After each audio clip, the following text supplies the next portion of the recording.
Desde Washington, aquí comienza El Mundo al Día y estas son las noticias. Comienza en Washington debate público sobre legislación de porte de armas. El presidente apoya elevar edad legal para su compra. Y el FBI reconoce error tras ignorar alertas sobre Nicolás Cruz. Una crueldad que sorprende hasta los más experimentados agentes estadounidenses. Informe especial de Maras Sin Fronteras. Y crean baterías con energía de algas. Desde los estudios de La Voz de América en Washington, este es El Mundo al Día, con Lina Correa. Propuestas para modificar la legislación de posesión de armas lanzó este jueves el presidente Donald Trump. Durante la cumbre de uno de los grupos políticos conservadores más poderosos en el país, abiertamente comenzó en Washington el debate entre la clase política y los empresarios de armas. Le preguntamos a Belén Mora qué propuso el presidente Donald Trump y cómo reaccionó la Asociación Nacional del Rifle. Belén. El presidente Donald Trump accedió a elevar la edad mínima para la posesión de armas a 21 años, además de reforzar la seguridad en las escuelas al dotar de armas a personas dentro de la comunidad escolar que sean capaces de responder ante un eventual ataque de manera inmediata. Esta propuesta va en concordancia con lo que propone la Asociación Nacional del Rifle, organización que además rechaza cualquier tipo de legislación que restrinja el derecho de las personas a acceder a cualquier arma de fuego.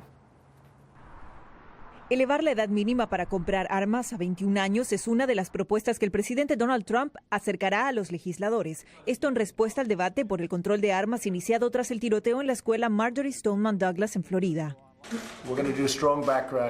Haremos fuertes controles de antecedentes. Vamos a trabajar en elevar la edad a 21 años en lugar de 18. Vamos a deshacernos de los bump stocks y vamos a enfocarnos fuertemente en la salud mental. Un día después de la reunión con familiares de víctimas y sobrevivientes de Parkland, el presidente se reunió con miembros de su gabinete. Respecto a la propuesta de facilitar armas a los maestros, el mandatario expresó: No quiero que los maestros tengan armas. Quiero que ciertas personas altamente preparadas, que entiendan de armas, si realmente tienen la aptitud, pienso que puede concederse un permiso a los profesores. Este jueves se inició la conferencia de uno de los grupos políticos conservadores más influyentes de Estados Unidos. En la oportunidad, el presidente de la Asociación Nacional del Rifle, NRA por sus siglas en inglés, criticó a quienes buscan modificar las leyes de posesión y porte de armas, alegando motivaciones políticas.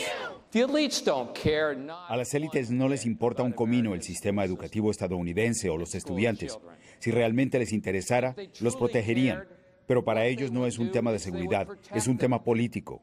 El representante de la NRA criticó además al FBI porque, según sus palabras, no evitó que Nicolás Cruz atacara la escuela de Parkland y cegara la vida de 17 personas. Quieren ocultar el fracaso de la seguridad en las escuelas, el fracaso de la familia, el fracaso del sistema de salud mental estadounidense y el increíble fracaso del FBI. El debate se da en momentos en que familiares y sobrevivientes de la tragedia de Parkland exigen modificaciones a las normas de posesión y porte de armas a fin de evitar nuevos ataques. Y a propósito del FBI, la institución reconoció oficialmente haber cometido un error al ignorar las alertas recibidas en torno al caso de Nicolás Cruz. Belén, muchas gracias. La discusión ha tomado fuerza y los estudiantes siguen firmes con su presión que busca cambios profundos, no cosméticos. Y a raíz de la masacre de Parkland, las escuelas de Miami-Dade en Florida pidieron más recursos para proteger a sus estudiantes.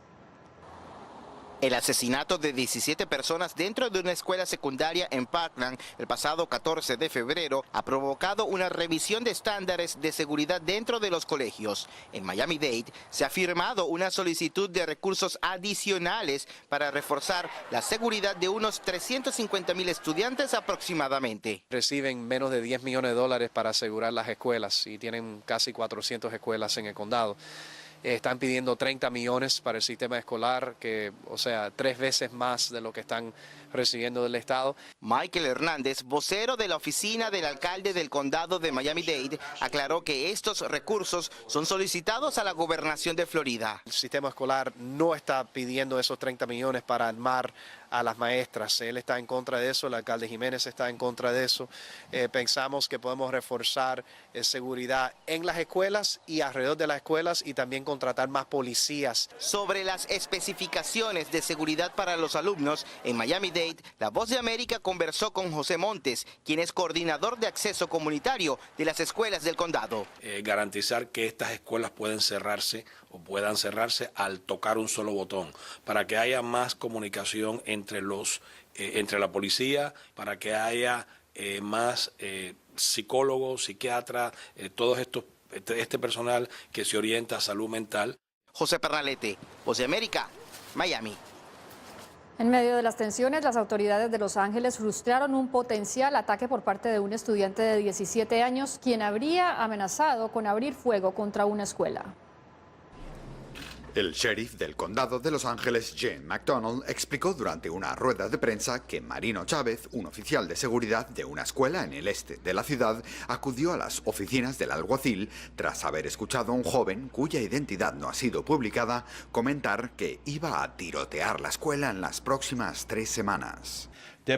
Los oficiales descubrieron que el joven, de 17 años, tenía un largo historial disciplinario en la escuela y que además había un arma registrada en su hogar. Tras obtener una orden de registro, los detectives encontraron 2 rifles AR-15, 2 pistolas y 90 cargadores de alta capacidad. Uno de los rifles estaba registrado a nombre de Daniel Bárcenas, hermano mayor del adolescente de 28 años y veterano del ejército. El otro rifle no estaba registrado, lo que supone un delito grave en California. El menor ha sido arrestado por amenazas criminales y su hermano se enfrenta a 5 cargos, entre ellos posesión de un arma de asalto. El oficial de seguridad Marino Chávez explicó que preguntó al joven sobre la amenaza tras escucharle y este respondió que se trataba de una broma. Sentí que era importante contactar al alguacil de inmediato tras el incidente de la escuela El Camino. Se actuó rápidamente, lo que pudo prevenir otra tragedia. Según McDonald, las amenazas hacia escuelas se han incrementado desde el tiroteo de Florida de hace una semana. Las autoridades alaban la actuación de Chávez e instan a los ciudadanos a seguir su ejemplo. Informa Arturo Martínez para La Voz de América desde Los Ángeles. Más adelante, un camino desde el mundo criminal al servicio social. Pero ¿por qué un caso excepcional no es suficiente frente a la magnitud criminal de la MS-13?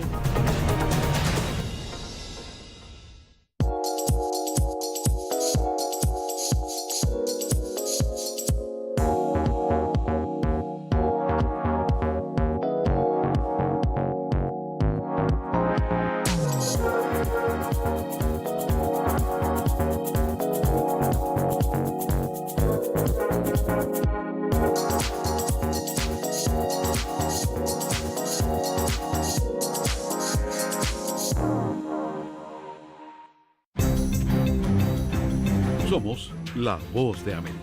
En la isla muy pocos cubanos estaban informados. Necesitamos la liberación de los presos políticos y los estudiantes. Se encuentran en las afueras de la Asamblea Nacional, nadie puede salir. Información balanceada y objetiva. Un promedio de 80 migrantes indocumentados vienen a desayunar a Entérese de lo que sucede en Estados Unidos, América Latina y el mundo en un solo lugar. boanoticias.com.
De la oscuridad a la luz es la síntesis del complejo fenómeno de cambio que nos describe el testimonio de Alex Cruz en la 4ª entrega de la coproducción de La Voz de América y el noticiero Hechos de El Salvador, Maras Sin Fronteras. Sin embargo, su excepcional experiencia no es la regla general de un fenómeno que nació en Los Ángeles y cuyos alcances sorprenden hasta a los más experimentados agentes del orden en Estados Unidos. Según un estudio del Centro de Investigación y Análisis Inside Crime, la MS-13 fue fundada en los barrios de Los Ángeles en los 80. Como resultado del fin de la guerra civil en El Salvador, miles llegaron a Estados Unidos en calidad de refugiados, huyendo de la violencia. El entonces menor de edad y hoy director de la organización Homies Unidos, Alex Sánchez, explica por qué en ese momento de su vida él y muchos otros de su edad decidieron unirse a la Mara Salvatrucha. Y los venimos a vivir aquí a los Estados Unidos, a un lugar que se llama Koreatown, donde crecimos y los enfrentamos a la realidad de este país. En la década de los 90, el gobierno estadounidense notó que la MS-13 era una considerable amenaza criminal e implementó fuertes medidas para deportar a los delincuentes indocumentados que se encontraban en las cárceles de Los Ángeles. Pero la iniciativa gubernamental, según Sánchez, no incluyó suficiente reconocimiento del fenómeno social que se generaba dentro de las comunidades. Los barrios donde habían pandillas se convirtieron en zonas de guerra, ¿verdad? Las armas cambiaron de cuchillos, navajas, machetes a metralletas, AK-47, la UCI, 30-30. Y así fue como empezó a haber bastante sangre, ¿verdad? Desde 2000 a 2004, las agencias federales como ICE intensificaron el número de deportaciones. Alrededor de 20,000 criminales, miembros de pandillas, fueron deportados a sus países de origen, entre ellos Honduras, El Salvador y Guatemala. Y ahí comienzan a crear sus versiones en Centroamérica. El que se creía un fenómeno local en una ciudad estadounidense comenzó a expandirse más allá de su frontera. Ahora estamos viviendo lo que es el círculo vicioso de todo eso. Según el análisis de Inside Crime, la falta de preparación de estos países centroamericanos para procesar y mantener encarcelados a estos criminales, la falta de oportunidades y la corrupción fueron el perfecto caldo de cultivo para que estos pandilleros, en lugar de alejarse de la actividad criminal, alcanzaran otro nivel de crueldad, como se evidencia en las palabras del fiscal general de Maryland, John McCarthy, quien describe como brutales historias como la de una niña de 15 años quien fue señalada, aislada y bajo amenazas, trasladada de Gaithersburg hasta Fairfax, donde 10 hombres y mujeres jóvenes participaron de su asesinato. There is a lure. You go down there and you get out there. Hay un anzuelo y hay entre 5 y 10 personas esperando por usted. La mayoría de ellos son más jóvenes y han sido autorizados, que es la forma elegante de decir que tienen luz verde para matarlo. Hemos conocido múltiples casos como esos en los que todos participan del asesinato. Y con eso quiero decir que esos jóvenes no están ahí solo para mirar. Ellos tienen que tomar el cuchillo y enterrarlo en el cuerpo de la víctima varias veces. Una de las regiones más afectadas por la MS-13 en Estados Unidos es el área metropolitana de Washington. Autoridades locales y estatales han visto un considerable incremento de sus acciones ilegales y violentas.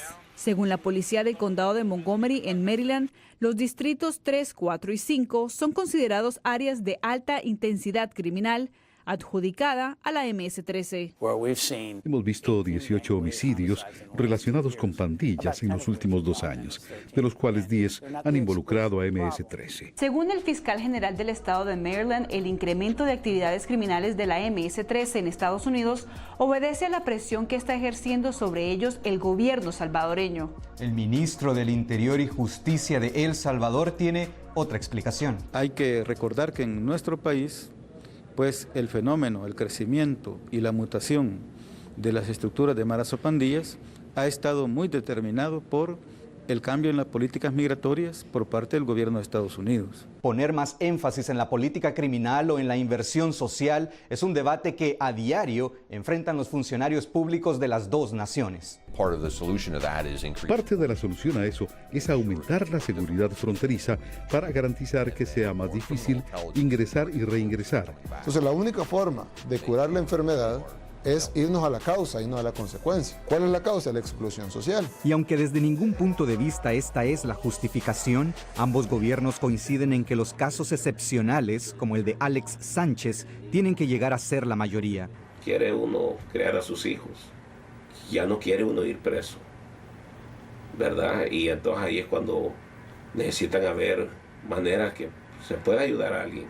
Y si las autoridades, la sociedad civil y las instituciones de ambos países no erradican la raíz del problema, testimonios como el de esta víctima se multiplicarán con todas sus consecuencias. Que están más organizados los pandilleros que los policías. Lamento, pero es la realidad.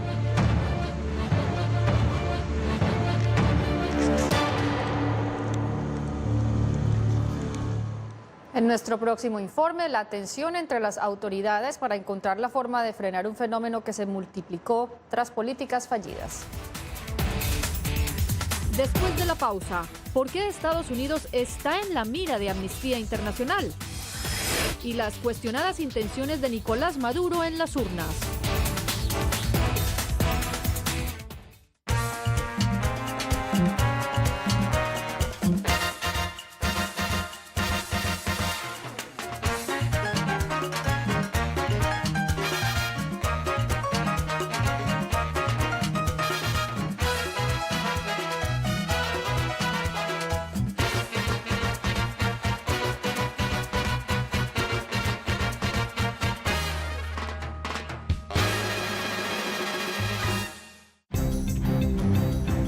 Somos la voz de América. Parte en la isla muy pocos cubanos estaban informados. Necesitamos la liberación de los presos políticos y los estudiantes. Se encuentran en las afueras de la Asamblea Nacional, nadie puede salir. Información balanceada y objetiva. Un promedio de 80 migrantes indocumentados vienen a desayunar a Entérese de lo que sucede en Estados Unidos, América Latina y el mundo en un solo lugar. boanoticias.com.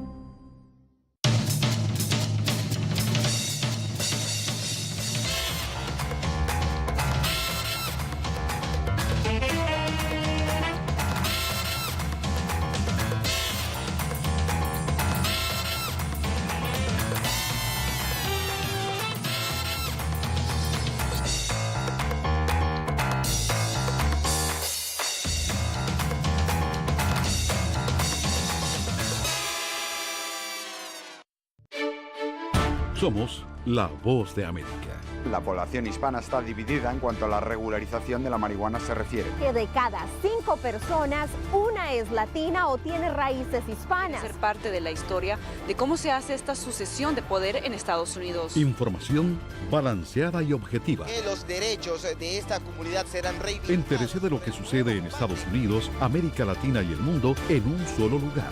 boanoticias.com. Amnistía Internacional denunció a Venezuela, México y Estados Unidos por las inquietantes condiciones frente a la defensa de los derechos humanos en sus territorios. En su informe anual, la entidad llama la atención mundial sobre el cambio del tono político y retórica de odio en Estados Unidos. Una crisis de refugiados invisibilizada generó el grave contexto regresivo en materia de derechos humanos observado durante 2017 en Latinoamérica y el Caribe, denunció Amnistía Internacional. En los países del Triángulo Norte, pero también ya flujos masivos de personas saliendo de Venezuela buscando no solo protección, pero también poder responder a demandas básicas como la alimentación y la salud. Los esfuerzos de Argentina y México para condenar al gobierno del presidente venezolano Nicolás Maduro durante la Asamblea General de la OEA no pasaron desapercibidos para la directora de Amnistía Internacional para las Américas, Erika Guevara Rosas. Se trata de países que también tienen graves desafíos en materia de derechos humanos. En el momento en que ellos negociaban, había personas fuera del evento reclamando justicia por la desaparición forzada de miles y miles de personas en México. Entonces, lamentablemente, esa falta de liderazgo moral pues no permite que hoy día en la región se pueda compartir la responsabilidad de rendir cuentas en materia de derechos humanos.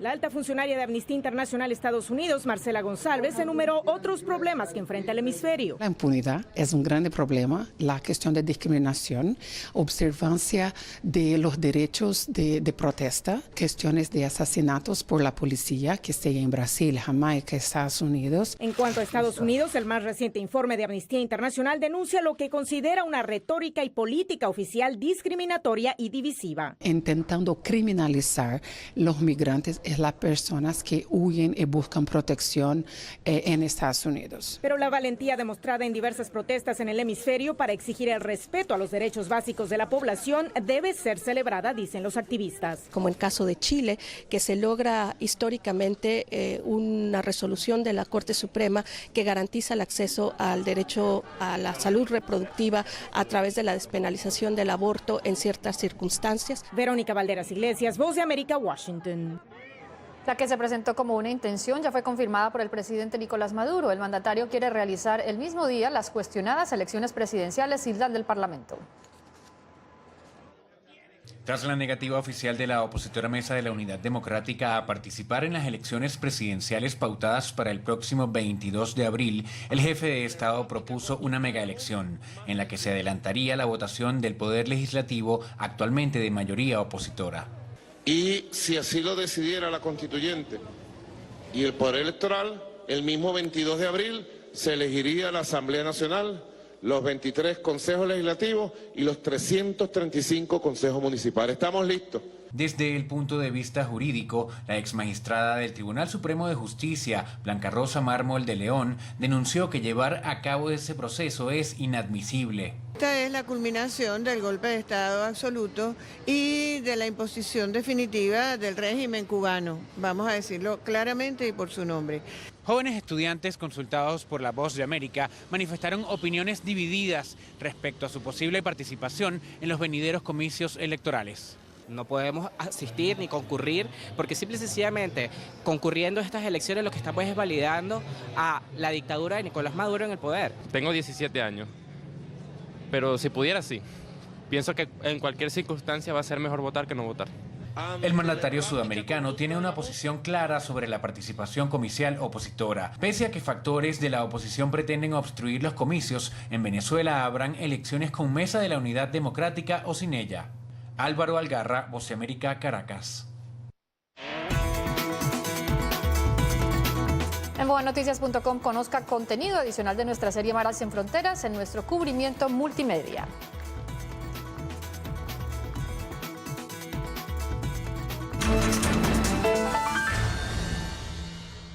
Un reciente reporte del Departamento de Trabajo en Estados Unidos revela un leve incremento en la inflación, lo que genera inquietud entre los inversionistas.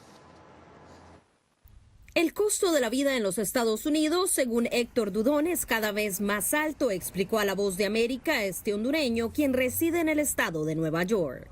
No, hombre, las cosas aquí están caras ya. Aquí ya no se puede vivir ya. Aquí mejor el que se viene de nuestro país, para acá, a este país, a Estados Unidos, mejor que no se venga. ¿Sabe por qué? Porque aquí está más cara la vida, ¿eh? Sentimiento que respaldan las cifras entregadas por el Departamento de Trabajo de Estados Unidos. En su más reciente informe, la entidad informó que la inflación interanual quedó en el 2,1%. El índice de los precios del consumidor de los Estados Unidos aumentó en un 0,5% en el mes de enero, una cifra superior al 0,3% que preveían los analistas. Este es el incremento más alto en los últimos 5 meses, producto de una economía revitalizada.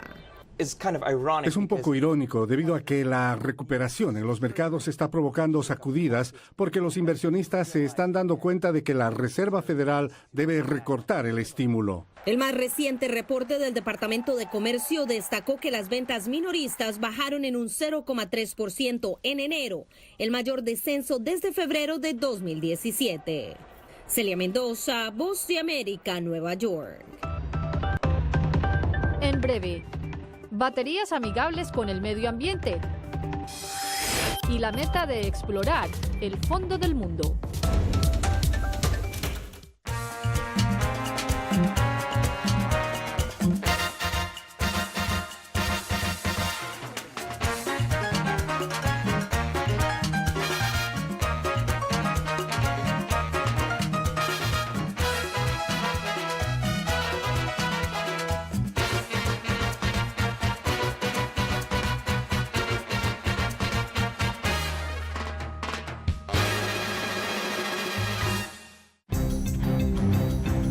Somos la voz de América. Parte en la isla muy pocos cubanos estaban informados. Necesitamos la liberación de los presos políticos y los estudiantes. Se encuentran en las afueras de la Asamblea Nacional, nadie puede salir. Información balanceada y objetiva. Un promedio de 80 migrantes indocumentados vienen a desayunar a diario. Entérese de lo que sucede en Estados Unidos, América Latina y el mundo en un solo lugar. boanoticias.com.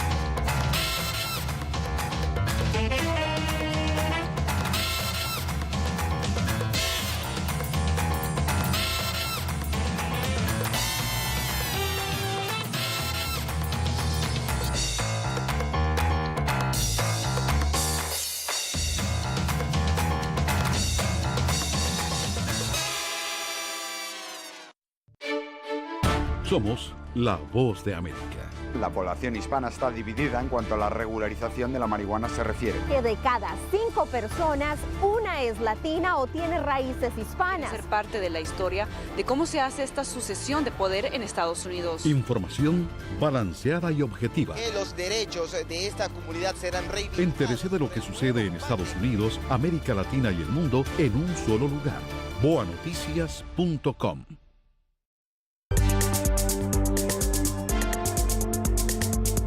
En 2 horas se viajaría entre Pekín y Nueva York si resulta exitoso el diseño de un avión supersónico que presentaron científicos chinos. La aeronave se desplazaría a 6.000 kilómetros por hora. Científicos de Greenpeace exploran el llamado Fondo del Mundo en la Antártida para que la región sea declarada santuario contra la pesca industrial.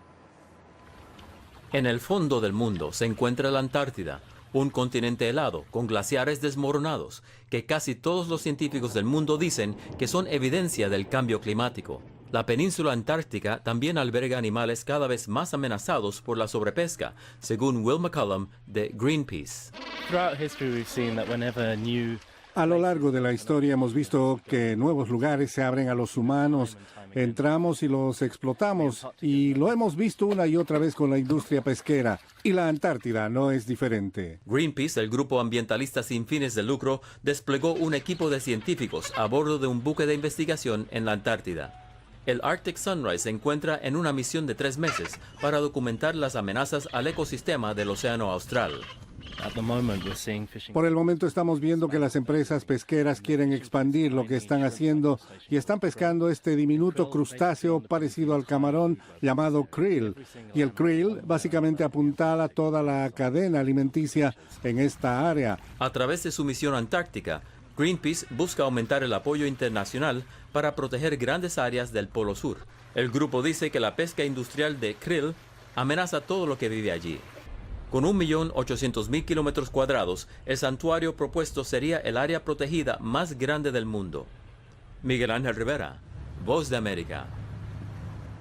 Una batería o pila amigable con el medio ambiente viene en camino y su energía proviene de las algas. Cuando las algas cubren un canal de agua es antiestético, apestoso y a veces tóxico. Pero en un laboratorio de la Universidad de Cambridge, el bioquímico Paolo Bombelli muestra que la espuma del estanque genera electricidad. Demostramos que podemos generar medio vatio por metro cuadrado de superficie.